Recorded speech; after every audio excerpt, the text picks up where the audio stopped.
Today we have an exciting new project to start together, so let's get quilting. Hello everyone, welcome to Edie's Craft Room. I'm Hannah Catherine Brand. Today we are starting the Scrappy Americana flag quilt. This is by Holt using her Americana fabric line, and I am so excited to get started on this together. This is one of the quilts that I mentioned in my 2025 plans, and it is just so beautiful and perfect as we approach Independence Day. But enough chit chat, let's get into unboxing this beautiful patriotic quilt. This is the quilt kit, and so let's open it up and see what's inside. This is heavy. There are quite a few cuts of fabric in here, and I just can't wait to go through them all with you, especially for my Holt friends. You're gonna love these. So that's what's inside, and let me just adjust the camera so you can see it all. Now I just ordered the kit, which included the fabric and the pattern. I did not order the backing set. I just typically don't love backings selected by the kit designers, if you will. I like to pick my own. I guess I just have very different tastes than the average designer, which maybe that means I have bad taste, but I just decided I would pick my own backing. And then I also did not get the foundation paper piecing kit or bundle that Fat Quarter Shop had available, and it is totally optional, so it's nice because the pages of the pattern on one side they have foundation paper instructions, and then the other side they have traditional method. That said though, there are a couple blocks in here that I just tend to struggle with, so I might buy a few one-off pads just to help me, just for that accuracy. I find that, you know, when it comes to these half square triangles, especially smaller ones, I just don't love squaring them up, especially when there are a lot of them, and I believe there are quite a few of those that I am going to have to make. So I probably will go ahead and get that, but I just felt like we had already, you know, spent a good amount of money on this kit, and just doing an extra, I think $90 on paper up front really wasn't something that I wanted to do, but maybe $10 or $20 over the next couple of months on paper pads, that felt much more accessible to me. So we'll put that aside. Also, it's so funny, the story with this quilt kit. I talked about this Scrappy Americana flag in my first video of 2025, and talked about how it was one that I was going to, you know, work on this year. And those videos, they're always so fun to do because they get me excited for the new year, but sometimes you don't always get a chance to follow through with your plans because of how everything else shakes out. But this one, I totally forgot I pre-ordered it. And generally when I place my orders, especially my pre-orders on Fat Quarter Shop, I do it through PayPal. And so when that happens, they send you an invoice request, and then you go in and you pay through your account. Well, for whatever reason, for this one, I just put my credit card in. So all of a sudden, I just saw this like massive charge on my card. And again, this is my fault. This is not the store's fault. And I was like, what on earth? Like, have I been hacked? Like, what is going on? And I went into my account to look, and I was like, oh, no, sure enough, that was me. So I messaged them, and I was like, oh gosh, you know, I just don't know if I have the capacity to take this on too. With everything I have going on, is there any way I could, you know, just cancel it? And they were like, well, no, if, you know, the charge went through, that means you can't cancel the order, but you're more than welcome to return it. And I was like, okay, thank you so much. So I get the package in the mail a few days later, and I fell in love. So this package sat unopened for like 3 days in my house while I was deciding what to do with it. And I didn't open it or anything, just wanting to be prepared for what, if I did want to return it, wanting the next customer to get something brand new. And it was so funny. My husband was like, "What is this? Like, what are we doing with this?" I was like, I told him this story, and he looked at me and was just so sweet. And he handed me a pair of scissors, and he's like, "Keep your quilt, just make it, but set a deadline for yourself to have this done by the 4th of July. So that's my compromise. So I'm really excited to work on this. And since I have just recently finished 2 quilts, I felt more than justified in getting started on another one. So that's my just little fun story. We love when husbands are supportive of our quilting hobby, because Lord knows it is expensive, it is time consuming, and I don't know about y'all, but I feel like it very easily takes over the house. So I just really appreciate that patience, because I know too many other people do not have spouses that are so supportive of their hobbies, which is sad. So shout out to mine for being a good one. Oh, this fabric is so pretty. This is my favorite part of videos, so let me know if you find this sort of kind of show and tell boring. And I want to say actually too, I think this is the backing done that Lori Holt, I think, picked out. I could be wrong, but I think this might be it. And I don't know, I don't love light backings, although the front is so colorful. Maybe I certainly see what they were going for, but I don't know, something like this could be kind of cool. This could be fun. I generally like for my backings like a large scale floral, but this is not, I guess there are florals in here. I don't know, we'll see. I think we have plenty of time to decide. And the nice thing about Lori Holt fabric is I feel like it's fairly easy to come by, or at the very least it's easy to find complementary fabrics in all of her lines. Sorry, at this point there's just so much fabric, it's getting out of hand. This went from very beautiful and organized to not so much. All right, that's it. I love this one. This is very patriotic. Okay, so that is the fabric. That's what we're going to be working with. The good thing too is I believe this first step here, it's just strip piecing.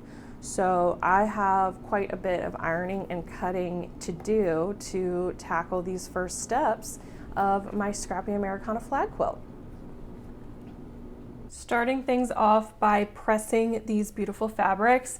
Just for everyone who has been following along with my iron saga, I really love this very cheap iron. It has been great. Now for strip piecing, it's just a matter of cutting out my strips and then sewing them all. This was so much fun on my Speedy Juki. The instructions for this pattern say to press all seams open, so that's what I did, but I made sure to pin my 4 patches just because I really wanted to get a beautiful lined up seam. And I don't usually do this when I'm pressing my seams opposite ways, but I thought it would be important since I am not able to nest my seams here. And look at that, so pretty. Now moving on, my next couple of blocks are going to require half square triangles. This is a block that I tend to struggle with a little bit, and I think a lot of people do because it's on the bias and you have dog ears to trim off. And so I thought I would give these triangles on a roll from It's So Emma a try. This paper creates 2.5-inch finished half square triangles. And again, the pattern offers you options to use paper or not. I am so glad I gave this paper a shot. I was a little bit intimidated at first just because there's a lot of lines and markings, but it actually ended up to be such a fun process. So basically all you need to do is cut out your fabric just a little bit wider than the paper. I really precisely measured it here. I want to say it was like 7.5 by maybe 12 inches or something like that. Don't take that as gospel, but essentially what you're looking for is, again, for your fabric to be a little bit wider than the paper. I realized though after I got going that that did not need to be as accurate. I could kind of eyeball it just, again, as long as it was wider. And then next I went ahead and pinned it down to my fabric just to keep everything nice and secure.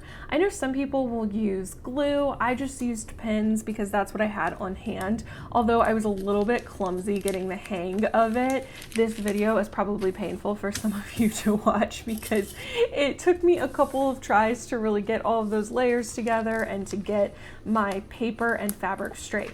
I will say a tip if you have never done this before, you are still struggling with it. I found it to be really helpful to, instead of pinning all the way up like you see me doing here, put one pin at the bottom first and then another pin at the top, and that just kind of anchors everything, and then start adding your pins in the middle. If you're someone who quilts your own quilts often, you probably already knew this, but this is something that was a little bit of a learning curve for me, and so I had to kind of pull everything out to get it all relined up again, and then was finally able to figure out what worked for me and start sewing. Now in terms of actually stitching everything together, I made sure to use a very tight stitch. I used about a 1.5 here on my Juki TL 2000 QI, and this is certainly a pain to seam rip if you make a mistake, but I've heard that it's really helpful for tearing off that paper at the end. It just makes it so much easier. And I also found that with pressing open, this was such a bonus because it just really keeps those seams tight. And again, that's not something that I typically do. I like to press to one side, but I figured with this I would be following the instructions, and so I felt that that really tight stitch just allowed for a multitude of benefits. Now all you do on the paper is just follow the direction of the arrows. This was so much fun. This ended up being my favorite part, and I also just loved that you were able to get all of your sewing done all at once. There was no chain piecing or stopping to layer fabric on top of each other. It was just, you know, putting your fabric right sides together, attaching the paper on top of it, and then getting to spend some really fun quality time at your sewing machine. So I will absolutely be utilizing this in the future on this project as well as with other projects because I really enjoyed my paper. It was not as time consuming as some other foundation paper I have found, and again, when it came to that accuracy, just really helped me out. So once I started stitching on this paper, I also realized that sometimes because this was, you know, a fairly long section of paper, I did have to roll things up every once in a while, just like, again, if you are used to quilting your own quilts, kind of same thing. You have to manhandle your fabric a little bit, but again, nothing too difficult here, a whole lot of fun and just a really satisfying process. After I finished stitching, I went ahead and took out my pins to make sure I got a nice and accurate cut. This was much easier than putting the pins in, that's for sure. Now, again, it's probably going to be painful for some of you to watch me cut this. I realized very quickly into cutting my first section of half square triangles here that this was like the least efficient way to cut everything. But again, it was really fun. I have had someone comment before, oh, you know, the way you did this was a waste of time, but sometimes you realize that, and because you just enjoy it, it's not a waste of time. If you're enjoying the way your process and making something, then yeah, maybe it's not as efficient as it could be. And so that's kind of how I felt here. I realized I could have just cut down the center and then trimmed off my edges and then gone ahead and cut in the individual half square triangles. But you know what? I just went with it and kept with my cutting. I love this process. Cutting is something that has really grown on me as I have grown as a quilter. It was very much my least favorite part of the process when I first started because I just felt like it was difficult. I felt like I would mess up. I really didn't quite understand how to make it more efficient than how I originally started out, and so it felt very tedious and time consuming. But now I just enjoy it. I'm really starting to love this part of the process. I think also getting really good rulers, and then I have been loving the Olfa Endurance blades on my rotary cutter. I think those two things really did make a difference as well. But anyway, all that to say, just to give you a little bit of an update, I went ahead and trimmed everything up. For this first block, I went ahead and sorted my half square triangles into two piles, my reds and then my whites, and just really carefully followed my diagram here. You are making a few different blocks with these half square triangles. So for this one, it was my pinwheel block. This block finishes at 5.5 inches by 5.5 inches unfinished, and it is just such a fun block. I have made this before without paper, and I remember really struggling to get all of my seams to line up, and so just again having that accuracy here and then the efficiency of something that I don't typically enjoy doing as much really made a difference and made me enjoy this block so much. I will say what my one critique of this pattern so far is there is not a ton of contrast between, especially the reds, and I think probably some of the blues a little bit, although the blues you'll be pairing up with whites. I don't know. I'd love to hear your thoughts on it, but sometimes it made me feel a little bit like I was doing some unnecessary piecing. I'm really interested to see when I get to the end of it if I'm going to appreciate all of this piecing here, because generally when you are piecing fabric, you're looking for really high contrast fabric so that you can see all of the work that you did, whereas there's not much of a contrast between these red fabrics here, so I don't get to see all of this, hard work that I did. So anyway, all that to say, we will figure out at the end if this was all worth it, but in the meantime, I really got a good process down, and I am proud of the quality of my work on these blocks. The next step was basically just to repeat all of that with some different fabrics before, but then lay them out in a different orientation to create my diagonal stripe blocks. Now here is a re-explanation, I guess, of using this half square triangle paper after I got some practice and learned what worked best. I just laid my fabric that I needed down, again, right sides together, and then I just took a pair of scissors and cut around the strip of paper that I was going to use instead of getting my ruler and rotary blade out and really getting that exact dimension that it requested. And again, this doesn't matter because as long as you have enough fabric, of course. I made sure that I did, so that just allowed me to quicken this phase up a little bit so I could get to stitching those half square triangles, which I was enjoying so much. Yes, the fabrics are not as pretty because I was just eyeballing it, but it worked out and I was a lot better at getting those pins put into my little sandwich of fabric and paper, and then of course getting everything on the sewing machine so that I could finish these half square triangles. As I mentioned before, this is a much better use of time when it comes to cutting your half square triangles if that's something that you want to do versus just kind of lollygagging and enjoying the process even if it doesn't make the most sense in terms of efficiency. But this is how I eventually ended up cutting out everything, taking off the long sides first, and then cutting down the middle, and then lining everything up so that I could cut two at a time.